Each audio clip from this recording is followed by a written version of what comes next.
Ragnarok is soon upon us, specifically God of War Ragnarök.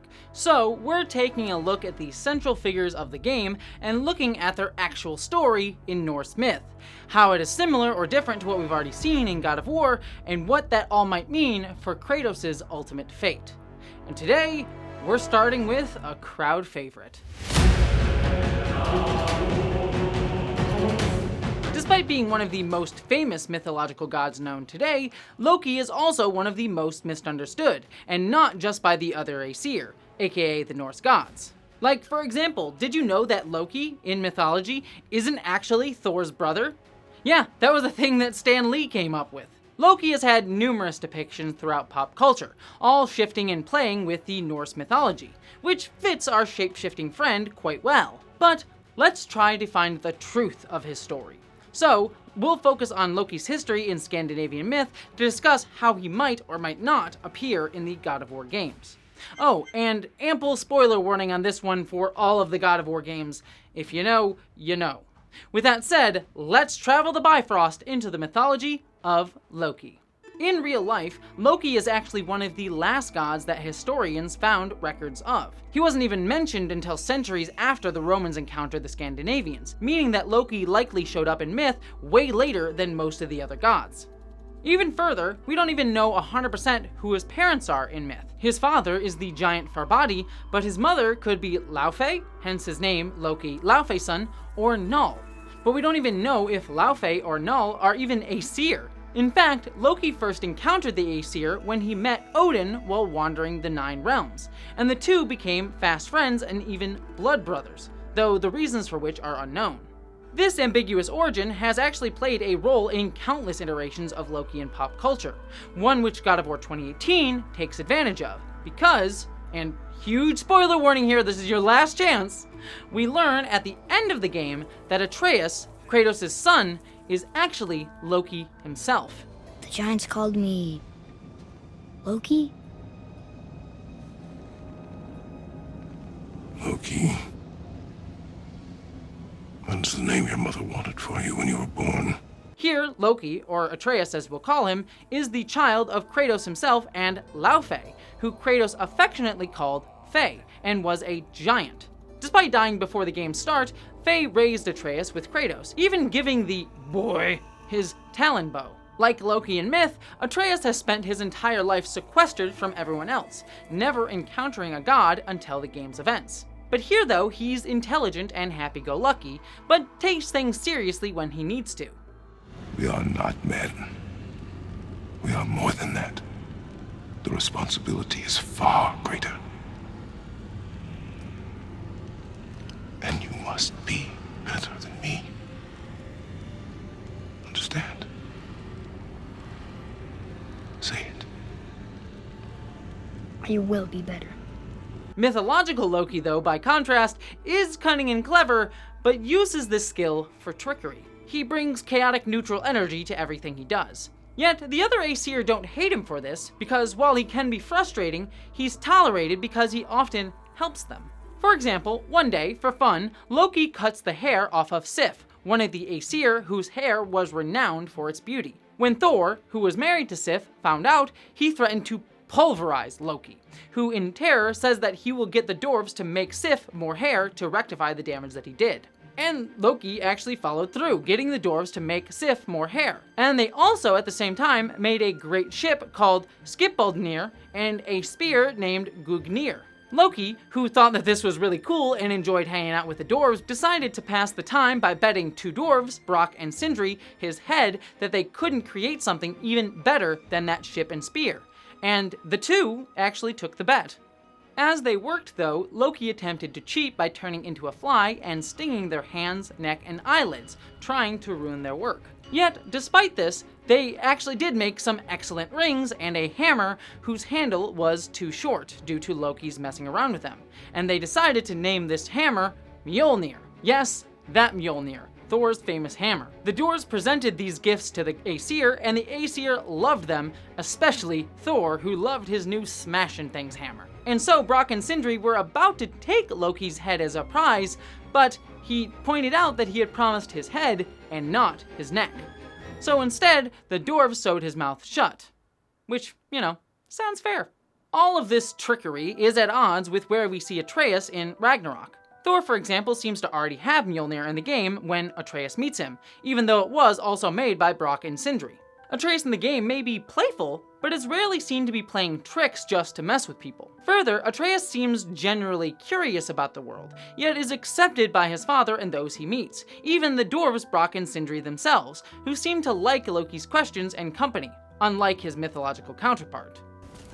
Rock! Rock! What? I'm on a f***ing break. Don't hear me screeching at you whenever you're twiddling your short and curlies. Leave him, boy. No, Pat. Well, you already soiled my solitude, so you may as well join me. Conversely though, Loki of myth is always seen as the black sheep, which is probably why he acts out in the first place. This all comes to a head in one of my favorite stories in Norse myth, the Lokis Origin. In it, Loki turns up drunk at a party held by the other gods, and I mean, he is sloppy drunk. And he starts bringing up everyone else's embarrassing stories in order to mess with them. Like, for example, he tells the goddess Idun, "Be silent, Idun. Of all women I declare thee most fond of men, since thou thy arms, carefully washed, didst twine round thy brother's murderer." oh yeah, Loki accused Idun of being pernicious and even sleeping with her brother's killer. It's spicy stuff. But Loki is rightfully angry, considering that he's often blamed for many of the Aesir's problems and is seen as a villain when the Aesir themselves are just as big a jerks as he is. I mean, Thor, for example, is super racist against dwarves, and Odin loved to stir up war with humans just for fun. While the dynamic of 2018's God of War differs because Atreus actually hasn't met many of the Aesir yet, Atreus does face a similar distance from his own father, Kratos. Kratos spends much of the game attempting to connect with Atreus, but finds it difficult without Faye, his wife, to help guide him. I wish Mom was here to see it.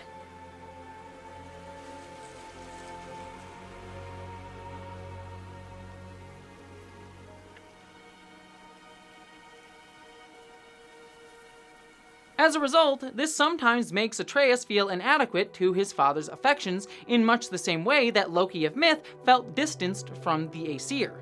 Yet, in Norse mythology, the gods are much less affectionate than Kratos, which is saying something. After Loki's drunken tirade, Odin is pissed off and calls Loki not a real man, accusing Loki of spending time on Earth as a milkmaid and having children, saying, "Thou was 8 winters on the earth below, milk cow as a woman, and didst there bear children. Now that, methinks, bestokens a base nature." Who would have thought that Kratos would look like the emotionally adjusted one compared to anybody? Yet, in Odin's accusations, he didn't just say that Loki had children, he actually said that he bore them. Which brings us to another critical aspect of Loki, his gender, which will become surprisingly relevant to the story of Ragnarok itself. We tend to think of things like gender fluidity as a more modern Western concept today, but Loki was messing around with his gender for years in myth. For example, Loki often likes to shapeshift or even dress up in women's clothing for fun, like when he pretends to be a bridesmaid for a wedding in order to trick giants. Yet, Loki's sex and gender are even more fluid than that. One day, an unknown builder came to the Aesir to say that he'll build a giant wall around Asgard that the Jotnar, the giants, wouldn't be able to get through. However, the price is high, as the builder wants to be paid with the sun, the moon, and Freya as his bride. The Aesir agree to this over Freya's protest, with the condition that the builder must finish the wall all by himself within a single winter or no payment, believing that the builder will never actually be able to do it, and they'll get a free wall in the process. Basically, the Aesir like to abuse the contract employee system. Surprisingly though, 3 days before the end of winter, it looks like the builder will finish on time. So the gods turn to Loki to fix the situation. So Loki turns himself into an attractive female mare in heat and bats her luscious eyes at the builder's stallion, who breaks free and chases down Loki, ruining the builder's work. The builder, angry, reveals that he's actually a giant and gets his face smashed in by Thor's hammer. The gig economy, am I right? While all this is happening though, Loki gets his freak on with the stallion and gets pregnant. Yep, Loki gets pregnant and eventually gives birth to an 8-legged horse named Sleipnir, who Odin then rides as his mount. Just sit with that for a minute. This depiction is vastly different than Atreus in God of War, who stays a young boy the whole game. Yet, the reason that I bring up Loki's gender, however, is that it plays a part in the story of the end of the world, Ragnarok, as Loki in mythology is also the parent of 3 other children: the goddess of death Hel, the world serpent Jormungand, and the wolf Fenrir. So yeah, Loki birthed a horse, a literal snake that coils around the world, a giant wolf, and the goddess of death. Loki gets around. Each of these children has a long-fated role in the Battle of Ragnarok. For example, Fenrir and Jormungand help lead the Earth's destruction, with Fenrir eating the ground in the sky and Jormungand flooding the seas upon the land. This is just a tad different in the game, given that Atreus did not seem to give birth to Jormungand, at least that we know of, nor the game's version of Hel. But this leads us to Loki's final fate and how the mythological Loki might eventually tie into God of War's portrayal. Balder in myth was one of Odin's favorite sons, but was fated to be killed as a sign of the coming Ragnarok. So Balder's mother forced every entity in the cosmos to swear an oath not to harm Balder, thinking that this might protect him from his fate. But then, Loki got involved. In the guise of a woman, Loki asked Balder's mother if everything had sworn an oath, to which she revealed that yes, everything except for mistletoe. Because how could mistletoe harm anyone, she had thought. And Loki took this as challenge accepted, and tricked the god Hrungnir into throwing a spear made of mistletoe at Balder. Hrungnir agrees, thinking that he couldn't possibly hurt Balder given his oath, but of course, the spear goes right through Balder, killing him. This moment frightens the Aesir, as Balder's death was the sign that Ragnarok was surely on its way. After his death, Balder himself was condemned to remain in the hands of Hel, Loki's child, in her domain of death. In anger, the gods killed Loki's son, Narfi, and tied Loki himself up with his own entrails in a cave. Above him, they placed a snake that would endlessly drip venom upon Loki as his wife sat at his side with a bowl to catch it. Yet, when the bowl begins to overflow and she pours it out, the venom falls on Loki's face, torturing him. It is here that the Aesir hope that Loki will spend the rest of his days. But it is said that when Ragnarok occurs and the world tree begins to tremble, Loki will break free of his chains, and, along with his children Jormungand and Fenrir, will help to bring about Ragnarok, with Jormungand himself fighting Thor in a final battle. Loki will lead a group of giants to attack Asgard, and will himself be killed at the hands of Heimdall, who will also die at the trickster's hands. Now, some of this does, and some of it doesn't match up with Atreus. In God of War 2018, Atreus does shoot Balder with mistletoe arrows given to him by his mother, which then frees Balder from a curse that his mother, Freya, placed upon him to make him immortal.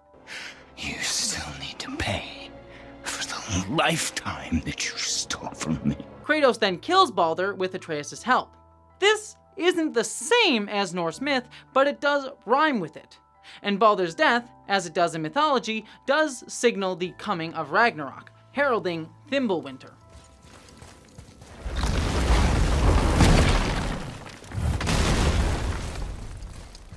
So, what might this mean for God of War Ragnarok? Well, Atreus certainly has a destiny, as the paintings at the end of the game showcase a prophecy that foretold Atreus and Kratos' journey. This leads the two to surmise that Atreus is actually part giant like his mother before him, which fits with Loki's mysterious origin. She was a giant.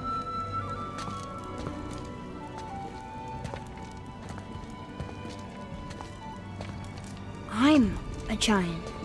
Atreus and Kratos himself may eventually face the Aesir's wrath for killing Balder, meaning that we may even see one of them locked in chains in a cave during the story of the sequel, and setting them free may be a big part of the game. And while we have yet to see Heimdall in the games, if we do, that may signal Atreus' ultimate fate.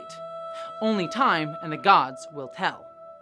Or, playing God of War Ragnarok. So, this is where we leave Loki/Atreus for now. But if you want to learn more about Norse mythology and how it may tie into God of War Ragnarok, don't forget to subscribe to GameSpot, as we'll have more God of War videos coming in the next few weeks. And in the meantime, check out all of our coverage on God of War Ragnarok right here on GameSpot.